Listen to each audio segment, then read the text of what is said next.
Welcome to Sovereign Self, weaving spiritual awakening with the fabric of everyday life. Your host is ZofiaRennea Morales. We'll discuss and show you how you can achieve the highest potential in your life through divine wisdom and really live. Now, here is your host, ZofiaRennea Morales.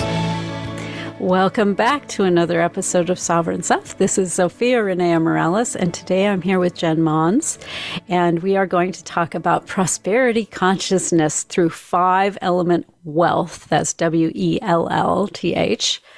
But before we swing into that topic, I would like to invite you to get to know yourself a little bit better and get the answer to what is your number one spiritual superpower.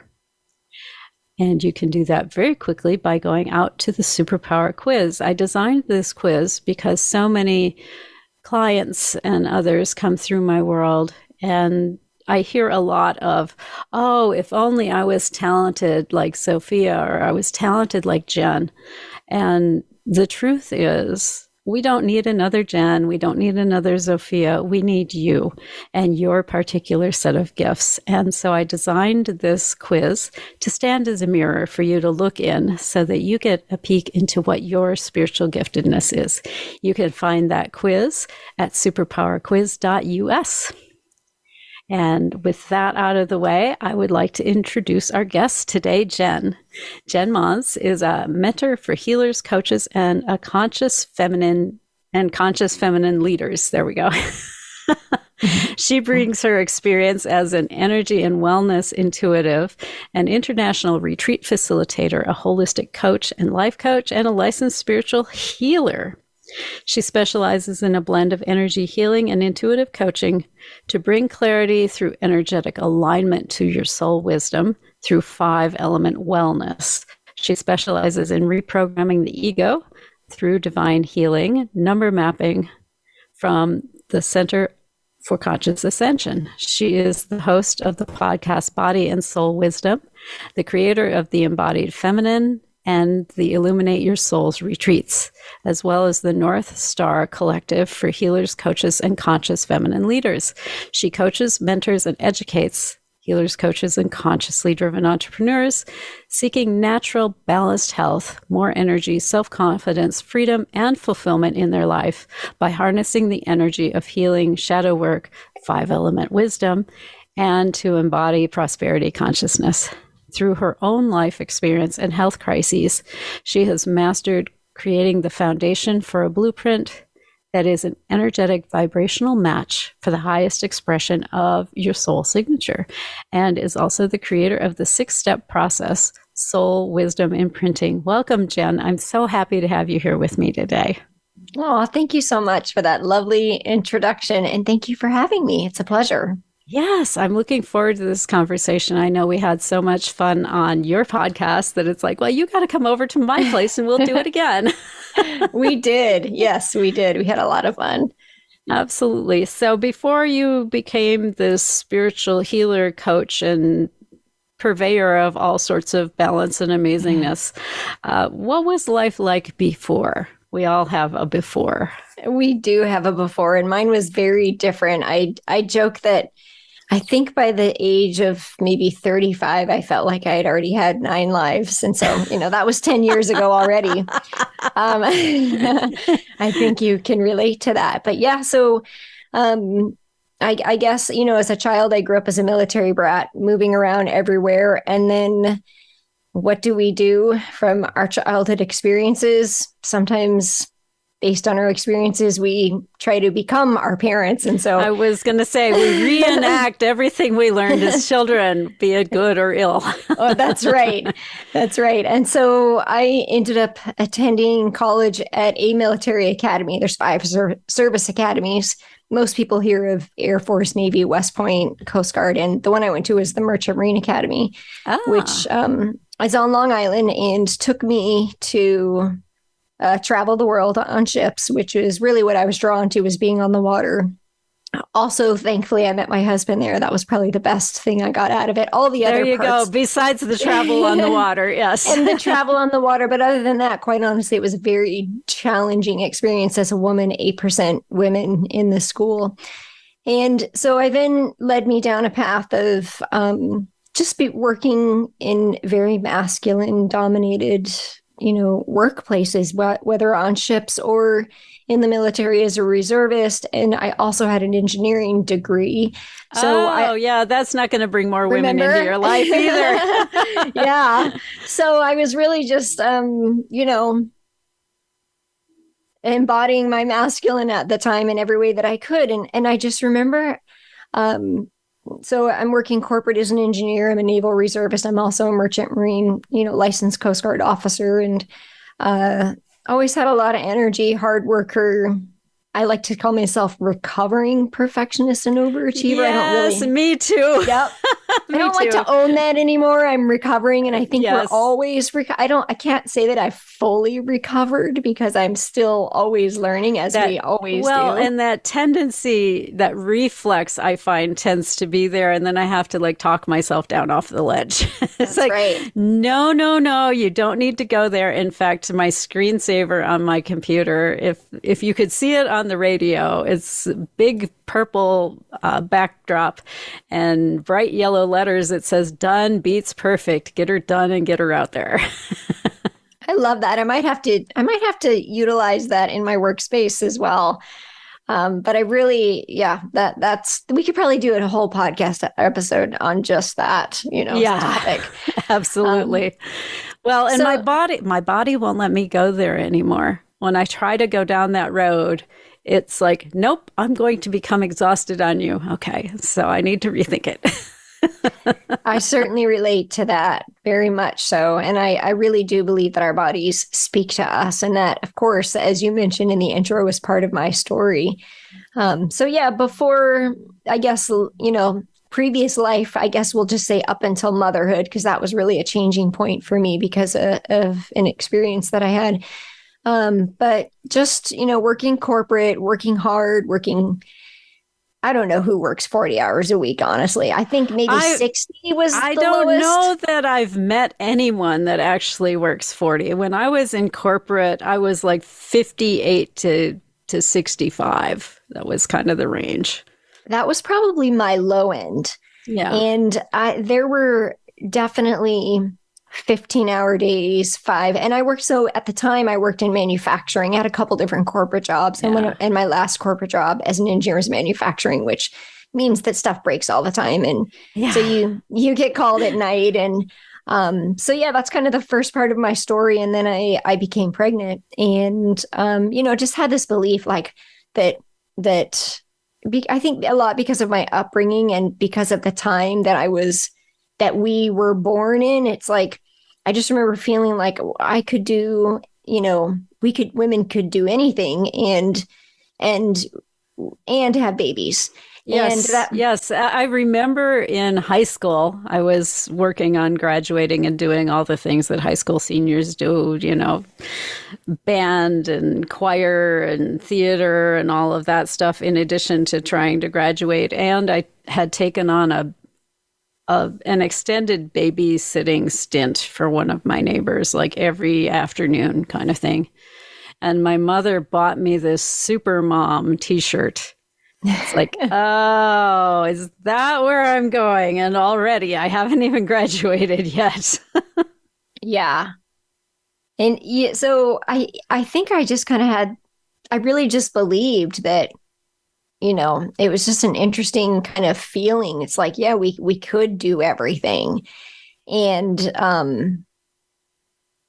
it was just too much, trying to really. You don't have time to enjoy it when you go down that road, I find. I don't know what your experience was, but there's so much doing. There's very little space for enjoying. Well, I think your relationships, they don't flourish. Your health certainly can take a hit. Your finances can take a hit. Your joy. I mean, everything really, when you're in that place of just over exhausting yourself. And what I noticed is the mind was really coming from a place of trying to prove myself, just being a woman in a very masculine dominated environment. Yeah, exactly. Well, you have to do it as well as the guys and backwards and in heels, right?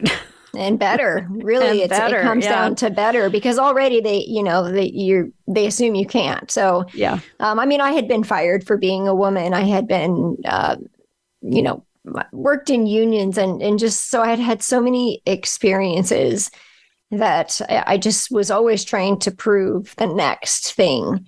And so ultimately, I mean, my health suffered, and trying to, I guess, become a mother and be pregnant, yet still working 12 to 15 hours a day with just really, Lord, my body took a hit. With Yeah. the added extra burden of the shifts and the profound changes that happen as you go through pregnancy. I mean, your body remakes itself during that time in a lot of ways. God Absolutely. love you. And I just wasn't at a place in my life where I was young. I was only 28, so I was just I didn't even I look at young women now who are, becoming mothers, and they just appear to have so much more wisdom than I did. I was just ignoring my body and just pushing and pushing, and just thought, really, I can do this all. That's what we were raised to do. I mean, our generation, at least, I can't speak to the generations after me, because obviously that's not when I was raised, but I was raised to give 110% and then find another 10% more. Yeah. I was not trained to, periodically take a break or shift to something else or moderate your work schedule. None of that was in my language even. Yeah. Yeah, that's exactly how I felt. And so what happened is I was pretty sick throughout my entire pregnancy. But my mom was sick, so I didn't think much of it. And then I stopped growing. I never really looked pregnant. And I went in for my 32-week appointment, and at that point in time was immediately admitted into the emergency room. Oh, hello. That will wake you up. Yeah. So that was when things began to change. And I was just in denial, because I was still in that place of like, no, I can, like, this doesn't happen to me. I can soldier on. Yes. That's right. Nothing bad ever happens to me. And I can remember doctors telling me that things weren't going well. And I just thought, they don't know what they're talking about. Like, and I just remember I was like, I have to get back to work. I'm launching this new product in 2 weeks, and you don't understand. I don't have time to be here. Literally telling the doctor, like, I don't have time to be here. I need to get back to work. And he's like, you're not going anywhere. You're probably not going to be leaving until that baby was born. And that was 8 weeks before my due date. And I was like, that can't be right. And sure enough, a couple days later, I started getting really sick very quickly and had pregnancy-induced liver failure. Oh, my. So it's something called HELLP syndrome. And it was just a life-changing event. How it had an out-of-body experience, and was in a lot of pain. And thankfully, she was born early and tiny and relatively healthy. And my health, however, that was sort of the beginning of the next phase of my journey. So I was in the hospital for a couple of weeks, and so was she. And then, life just sort of changed after that. Like, I took a year off of work and had to put my health first, and really just reevaluate, like, how do I want my life to be? Yeah, exactly. Can we rewind for a second, because you kind of just slipped it in there and then skated past it? What was happening for you as you were going through this crisis, and where did the out-of-body experience fit into it, and what was that experience like? So it was interesting, because it was actually after she was born, because they did sort of an emergency C-section. And I remember very few things, except that after she was born, I started to feel a little bit better, but I was really kind of in and out of, like, awareness, consciousness, whatever you want to call it. And then after she was born, I continued to be in so much more pain, because my liver was continuing to fail, and it just hurt so bad. And so a lot of times, so this, one of the highest risk things a pregnant woman can have is HELLP syndrome, and many women die from it. And in 16, 17 years ago, it wasn't a lot known about it. And it's more and more now, but it wasn't then. So I was really lucky that they figured out what happened. But that moment was just laying in the bed, and it 36 hours after the baby was born, still hadn't had a chance to hold her because I wasn't really with it. And I just remember laying in the bed and being in so much pain and trying to communicate that I was in pain and being totally misunderstood. Like I couldn't say the words. There were like yellow lights everywhere. I had tunnel vision. I really couldn't talk much. And I wanted to tell people what was hurting and I wanted them to make it go away, but they didn't understand. And I had just had this baby, but I was very kind of disconnected from that because I hadn't held her, hadn't seen her. I was still kind of in survival mode. And I remember seeing my husband sitting next to me with his head down. And I just remember thinking, like, I'm in so much pain and nobody understands me. I feel so alone. Like I could just go. Like, I'm just going to go. This is like, but the most painful part was it was the first time in my life I really felt like a failure because I had this birth plan and it didn't go that way. And I just felt like I have just let my body let me down. This is like, the most painful experience I've ever had. And, and it was sort of like a behind, like I was just kind of like behind. And then there was this voice and it wasn't my voice. And it was just like, this isn't just about you. Like you need to go downstairs and hold your baby. And I was like, what? And so, and it was like 11 o'clock at night and I started to try to get the words out and I told my husband and he wheeled me down there in the wheelchair and they said, no, I'm sorry, it's too late. And I just started crying and he's like, she needs to see her now. And I just remember being wheeled in there to see her and making eye contact with her. And her eyes just looked right through me. And it was like, she's like, I'm back. I'm back. I'm here. Yeah. But it was very piercing and like it was almost that feeling of like I was being brought back. It was like a shock to my heart, that I think of like the defibrillate. And I was like, oh, it kind of snapped me out of it. And I was like, oh my gosh. Okay.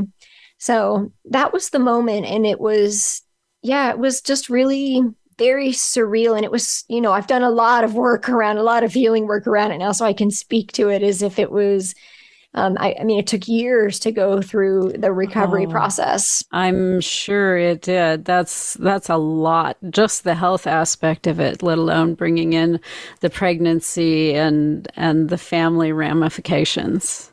Yeah. Oh, wow. And I love that it was that eye to eye visual connection with your child that brought you back. Yeah, I can see it now. Like when I speak of it, I'll never forget. It was like, whoa, okay, this is real. Back in the body. Let's do this. Yeah, it was. It was kind of like I was kind of fading in and out. And then all of a sudden I'm here. Okay. She was like, I'm here. And I was like, I'm here. It was just and we've made a pact. Well, we are up on our first break already. Can you believe this? Time flies when you're having fun. It really does. So I want to hear the rest of how this plays out. But we'll have to do that after the break. Everyone who's joined us here today, I'm so happy you're here with us. And I would invite you to spend a little time with your pen and your paper and think back to some of the moments when you were on the verge of giving up. Because we all have those moments where it's like, this is just too much. And spend a little time acknowledging the thing, the person, the connection that pulled you back from that. And hang with us. We'll be right back from the break.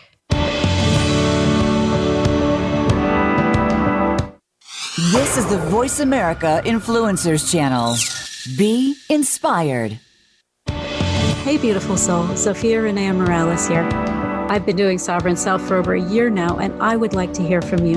Tell me what you want to hear in coming shows. Go to Tell Zofia, that's TELLZOFIA.com. Drop me a quick note and let me know. How has this show supported you? Where should we go next? Or are you perfectly content with where we're going at the moment? That's TellZofia.com. Your opinion is critical in informing where I take the show next. Thank you so much, and live soul first. Inner Realm is a free monthly holistic health magazine that promotes total health and wellness of body, mind, and spirit. We're a much-loved community resource for both alternative and traditional healing. We're in our 24th year of educating our readers about innovative therapies aimed at stress reduction, emotional healing, diet modification, energy healing, body movement therapies like yoga and Tai Chi, and so much more. Restore your soul, find your balance, and elevate your life with Inner Realm. Find us at innerrealmmagazine.com. Get Unchained. Tune in every Monday for Jane Unchained on the Voice America Influencers channel, featuring nationally recognized best-selling author, TV journalist, and social media influencer Jane Velez Mitchell.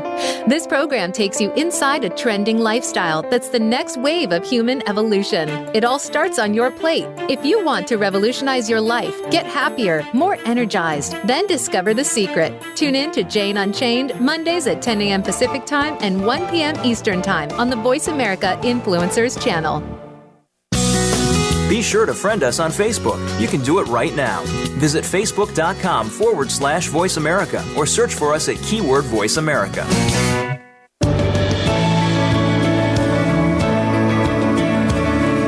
You are listening to Sovereign Self with ZofiaRennea Morales. We'd love to hear from you on the show today. Call in to 1-866-472-5795. Again, that's 1-866-472-5795. Or if you'd prefer, send an email to asksophia@transformationspace.co. Now, back to Sovereign Self.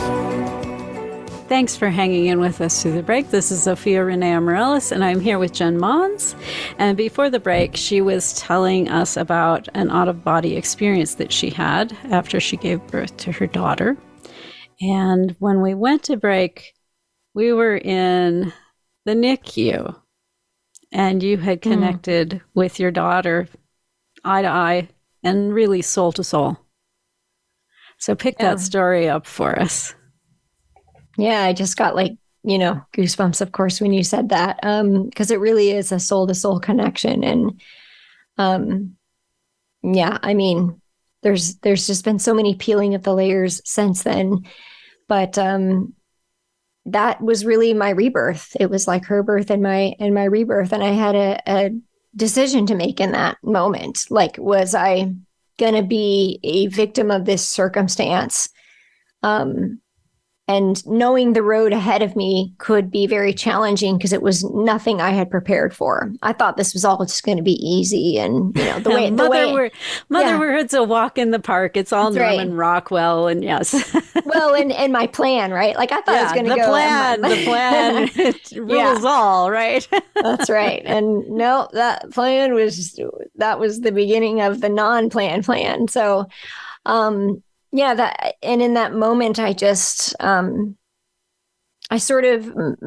that time, I would say my sort of like survivor strategy becomes this very okay, it was kind of like I almost went back a little bit into what got me there. It's like my survivor strategy is to sort of like push and hustle and overwork. But I just knew that I felt this energy rise within me. Like I was going to overcome this.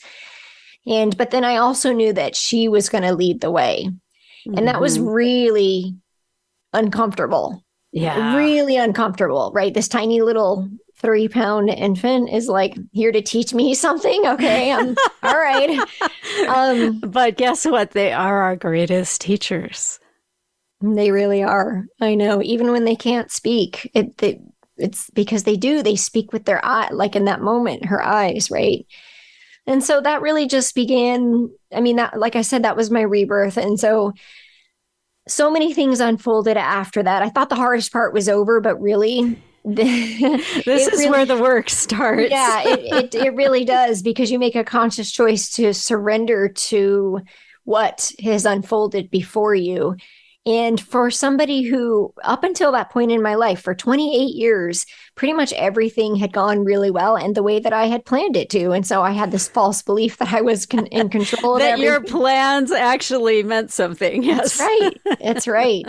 So it was super humbling. And I think, motherhood is that way, and parenting in general for all of us. And as a result of that experience, though, came a lot of health challenges for both of us. And I had always considered myself to be a very healthy person. I swam competitively in college. I ate relatively healthy. I always valued health, but this was like a whole nother level, that layers again, that just kept on peeling. And so I took a year off of work and spent that time resting, but also in survival mode, because she was a very, very challenging, I like to say spirited baby. Yeah. Opinionated, perhaps.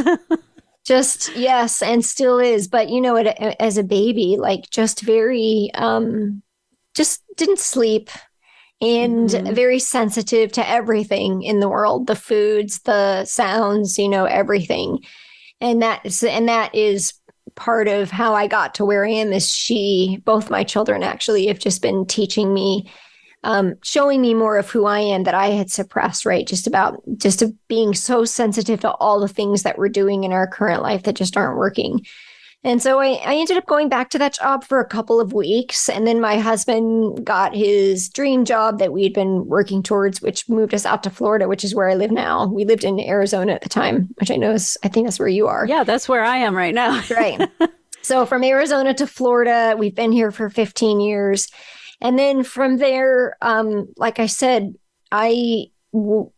my job was to take care of her, but also to restore my health. I mean, it was kind of like a full-time job, but also her health. So I then became a holistic health coach through the Institute of Integrative Nutrition.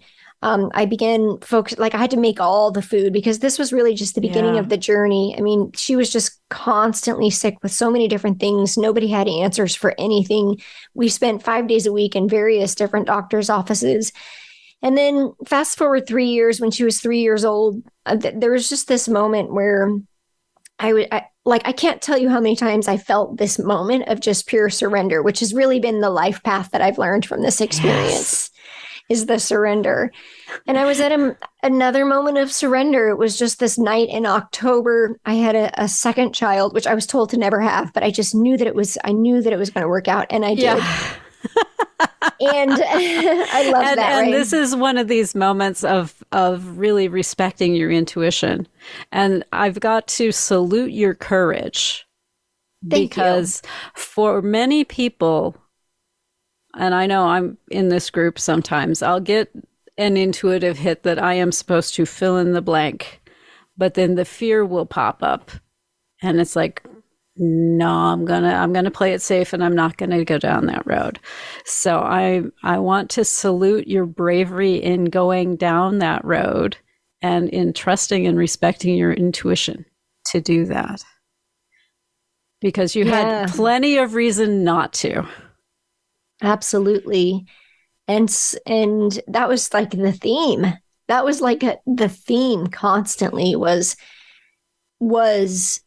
the invitation to listen to my intuition over and over and over again, with all of the wellness choices. And I won't go into all the details of what was happening around her health and my health, but what ended up unfolding was like the traditional things just weren't helping. They weren't working. Yeah. And we overexhausted all of the possibilities. And there was just a night where I was just so desperate, and I couldn't take my daughter to the emergency room, and I had a baby, and my husband was working, and weird things were happening. Like her feet and hands were swollen like purple balloons, and she had this rash, and she couldn't breathe. And I called her pediatrician, and I was just like, I'm done. Like, I'm doing everything my way now.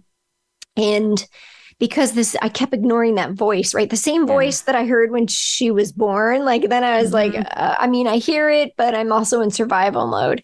Right. And the doctor is saying something else. And exactly. And I just made a decision in October of 2009 to start changing things and doing everything holistic, and not doing it from a place of fear, but from a place of trust. And so at 3 years, when she was 3, that began our healing journey. So it was really 3 years of survival mode, but then it was really another 3 years of survival mode, because the healing journey, when you transition from kind of traditional practices to integrative or holistic, it takes a long time to peel back layers and to because it's not an overnight magic pill. So yeah, exactly. Well, the holistic stuff is never like magic pill territory. It's all process based. It's about supporting your system to get back into a rhythm. And your body has its own timetable that has to be respected. That's right. Yeah. And we were kind of doing it together, in different ways.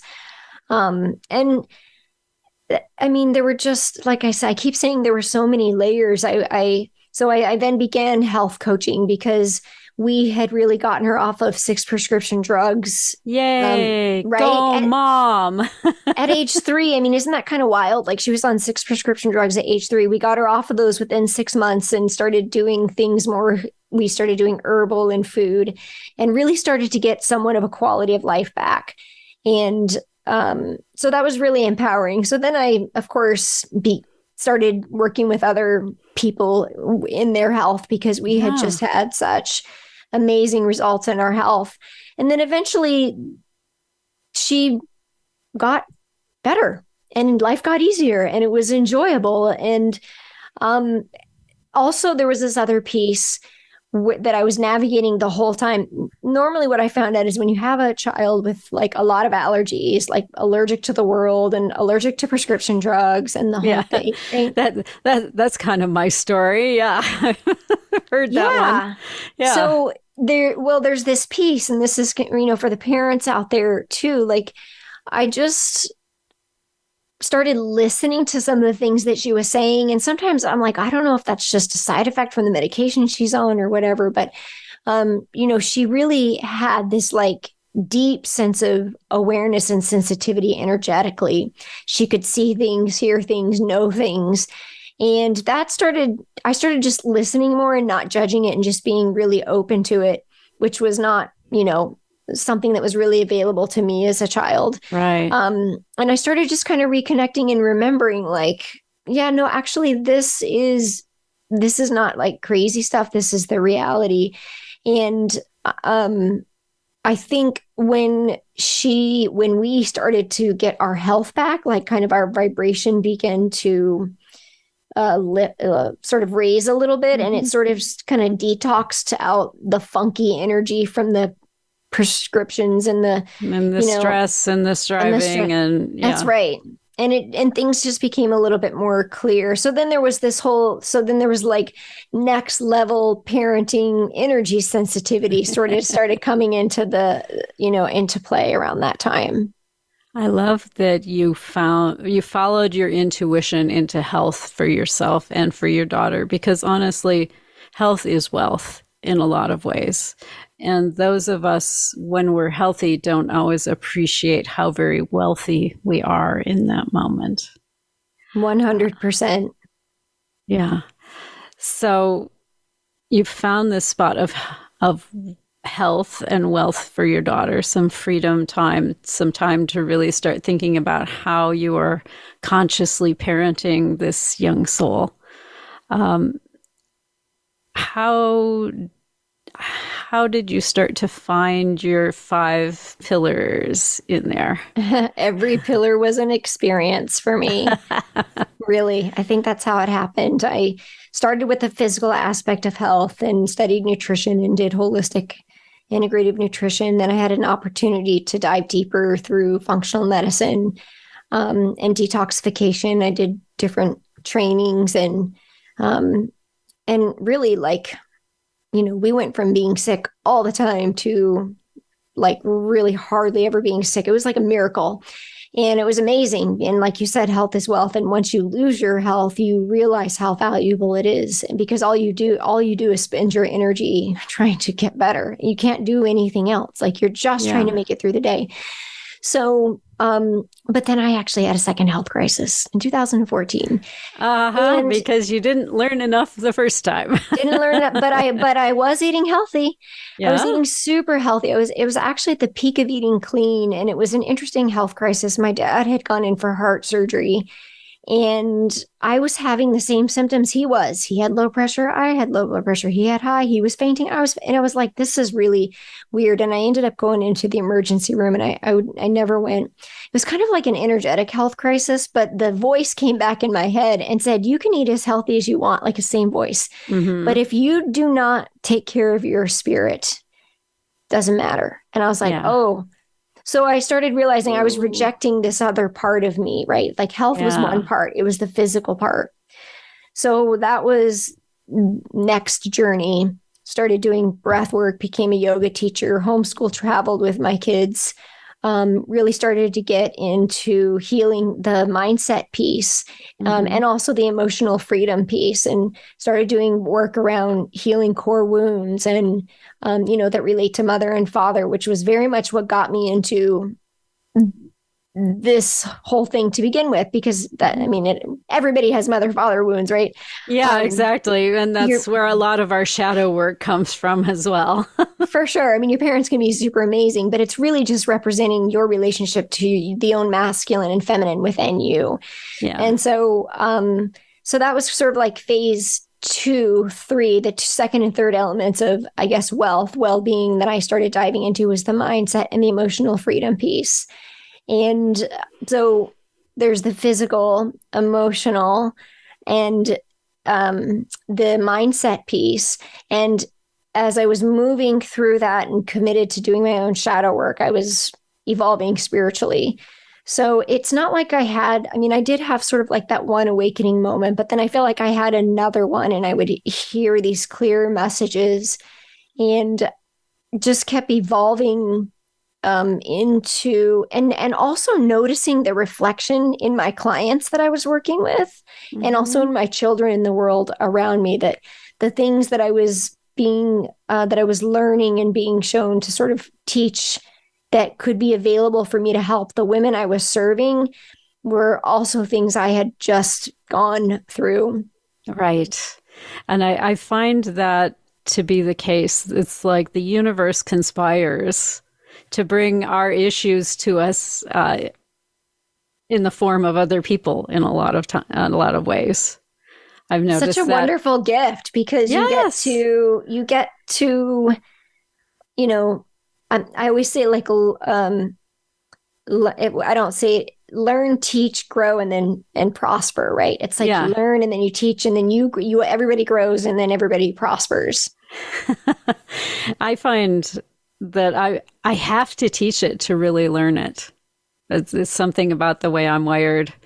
Some people I have to teach it. And once I teach it, then I've got it forever. I think I'm the same way. And I love teaching. So we are coming up on our second break already. Can you believe this? No. I know. It just goes so fast. So hang with us over the course of this break. We will be back in just a few minutes, and we will talk about what exactly the 5 pillars are and how wealth equates to prosperity. And we'll talk to you in just a moment.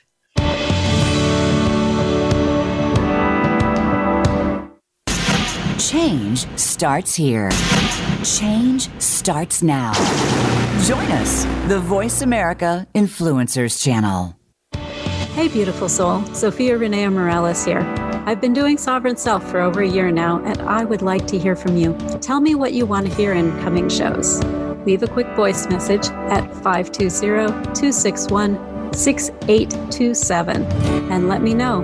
How has the show supported you? Where should we go next? Or are you perfectly content with where we're going at the moment? That number, 520-261-6827. Thank you so much for your feedback. It's crucial in informing where I take the show next. Thank you, and go out and live soul first. It's time to unlock some of the best-kept secrets in health, wealth, and happiness. Are you ready to live your life to the fullest and hear insider tips from today's experts? Then tune in to The Forbes Factor with celebrity TV host and inspirational icon, Forbes Riley. She's a best-selling author and TV fitness expert, and you know her from QVC and HSN. Now she brings her expert advice and guests to the Voice America Influencers Channel. Tune in live every Wednesday at 11 a.m. Pacific Time and 2 p.m. Eastern Time for The Forbes Factor. We guarantee it will be the best hour of your week. Sustainable success is just around the corner. If you are an entrepreneur, business leader, or anybody looking for their next level of success, tune into Sustainable Success with host Chris Salem. Did you know that the path to success is a long path that started many years ago? The path you started on then determines what is happening now. Chris and his amazing guests in their field will help you navigate the path to sustainable success every Thursday at 12 noon Eastern Time and 9 a.m. Pacific on the Voice America Influencers channel. Change starts here. Change starts now. Join us, the Voice America Influencers channel.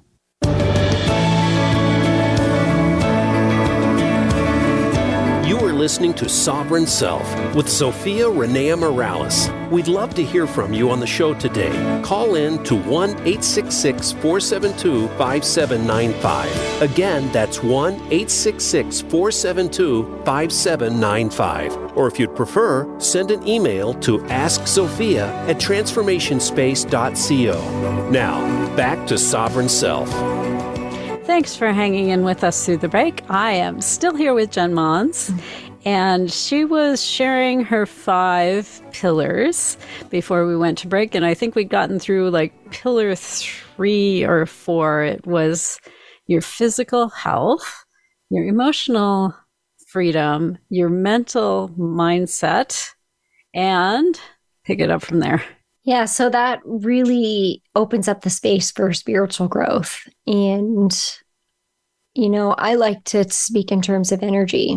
And so I guess the way I see it is, as I was committed to taking care of my physical health, as I'm doing the shadow work and clearing, you know, kind of the behavior patterns and the limiting beliefs that were showing up through shadow work.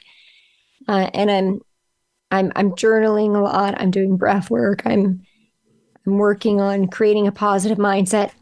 I want to say that I'm navigating life challenges just like everybody else. So I think this is the piece that people don't see. They hear kind of the hero story afterwards, like, oh, you had this hard experience and you came through it, but it was and ongoing. Now life is perfect, right? You're living the happily ever after with the prince and the castle top, right? and you know, that part is a daily choice. And then it's not actually who I think I was innately born to be or who I was conditioned to be. Certainly I wasn't necessarily taught that the glass was always half full. And so it was, my husband's that way, which is wonderful, but it's a practice for me. It's an intention and a practice every day. And I am truly grateful. And I'm always practicing that, right? Yeah. And I'm navigating life challenges through the years. I'm raising kids, and health things come up every once in a while, very small at this point in time, but we navigated some losses with loved ones, and we had we're affected by a hurricane, and we had some other things that happened too that were just super challenging. But at least at this point in time, I felt like I really empowered in my health, which felt like a really good foundation. I had committed a lot of time to healing a lot of emotional shadow work and core wounding. I was becoming more empowered in that and learning the importance of living life through my gifts rather than from my wounds. Yeah. Let me ask you something.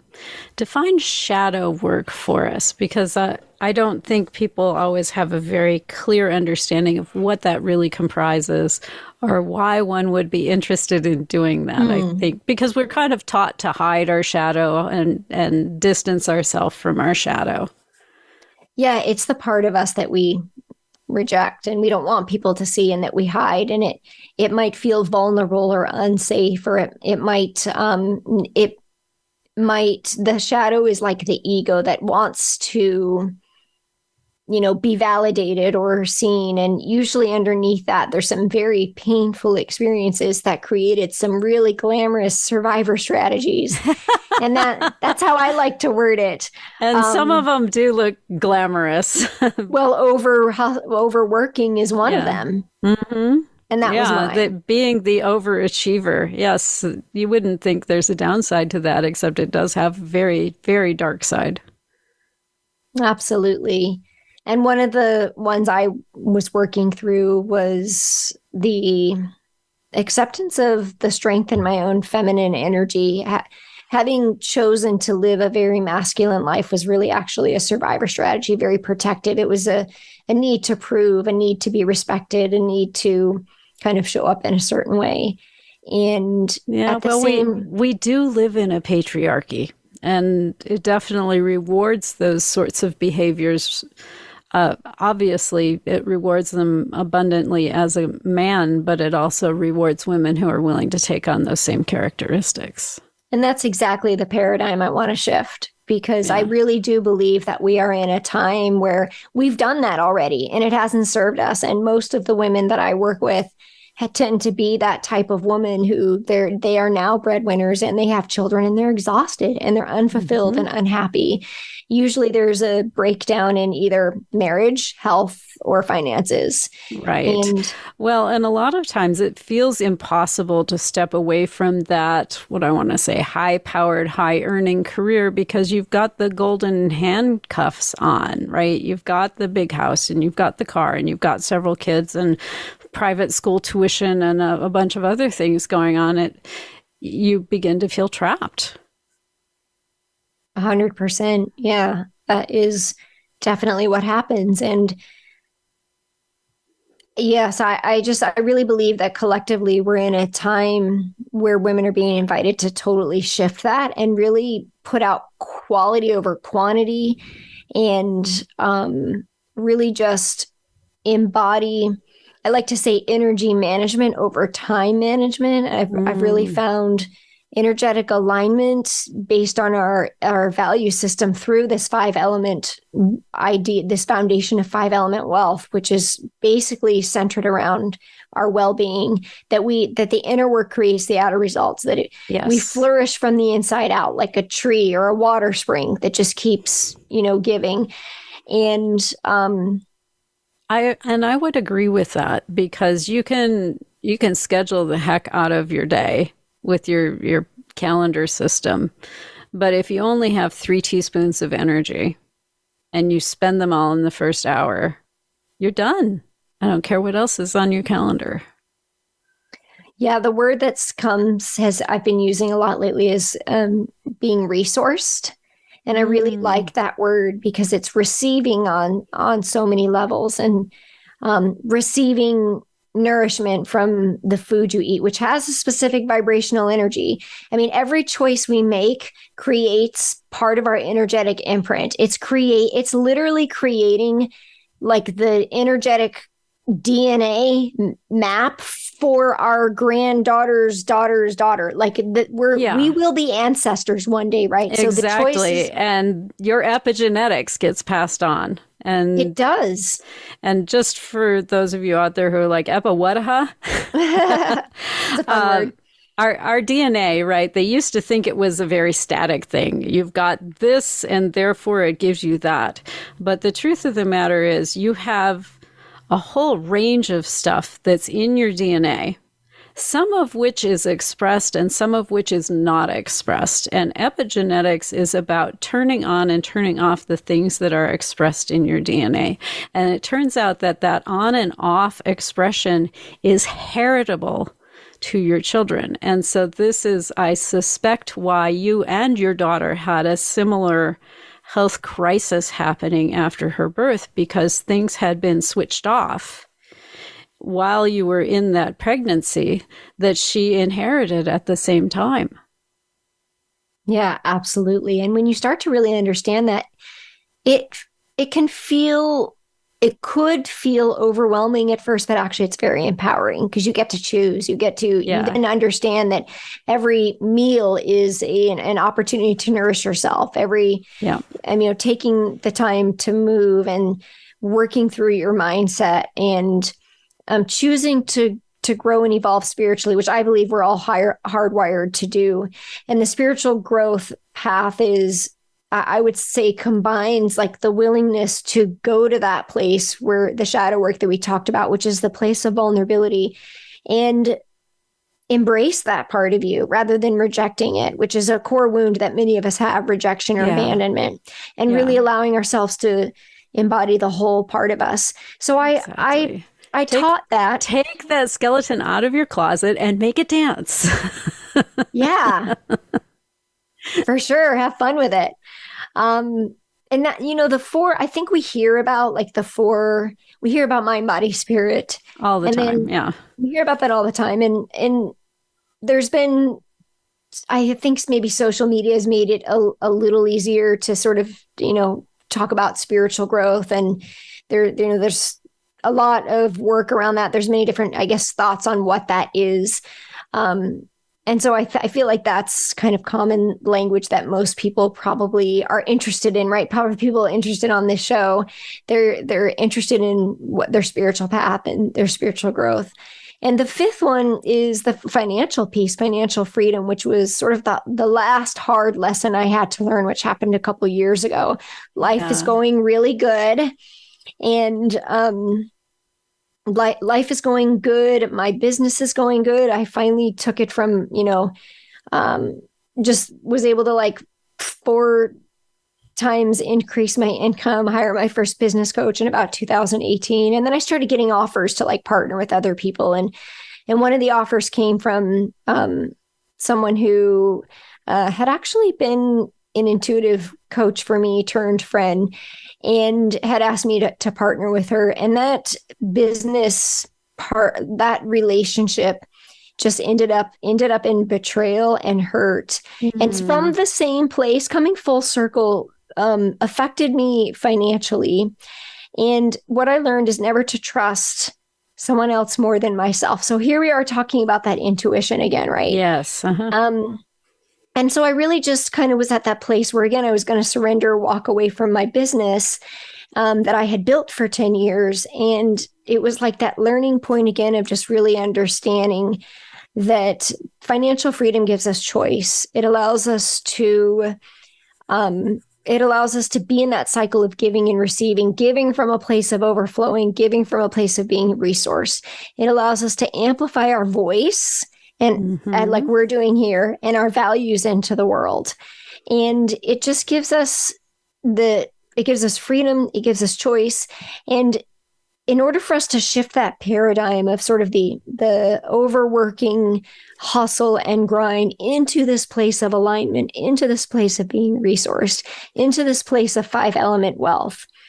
And I love that you brought money into it in an expressed verbal, called out kind of way, because I think in the awakened world, there's kind of this feeling that, well, if you're awakened, you should be above that. You shouldn't be concerned with that in any way. And I don't find that to be accurate in my experience, because it is the medium of exchange in this world, in society, the way that we have it set up right now. And when you go, oh, I don't have to think about or deal with that, you cripple yourself in a lot of ways. Every spiritual teacher talks about prosperity. It's in the Bible. It's how Mother Nature operates. Mother Nature is naturally abundant. I mean, the trees out in the middle of the forest don't need us. There's talking about prosperity, and then there's talking about money. And I love that you call it out as what it is, money. It's not always just prosperity and resources. Sometimes it is green money, foldable. Yeah, it's an energy that's a vehicle for change. That's what it is. Absolutely. So we are down to our last 2 minutes, and I know you brought a gift with you for the guests. Would you like to share a little bit about that gift? The prosperity workshop? The prosperity roadmap. Create your prosperity roadmap is what I have here. The prosperity roadmap is the ebook that we use in the workshop. So yes, I would like to share that with the guests, that will give them the framework for really understanding prosperity consciousness, understanding the 5 elements of wealth, and really getting clear on why does this even matter? Because if the listeners of this show really want to contribute and create change in the world, then getting really clear on why this matters, and also taking ownership that that we are the source. We are the source of time and money. We get to choose how we receive it. We get to choose what we do with it. But most importantly, the energy of prosperity, number one, is embodied trust. But also number two is a cycle of giving and receiving. Yes. So we receive, which is the struggle for most, so that so that we can then put things out into the world. Yes, exactly. Well, and especially as women, I know coming up, I was trained to be a giver and also trained not to receive. And that's not a good balanced combination, because when you do that, you run out of time, energy, willingness, like really super quickly, because you're not being properly resourced on the way back. We are down to the end of our show already. Thank you, Jen, for coming and joining with us today. If you're interested in getting Jen's ebook, the Prosperity Roadmap ebook, you can go to sovereignself.media and look for her information. The link will be right there on that page. And until next week, go out and live soul first.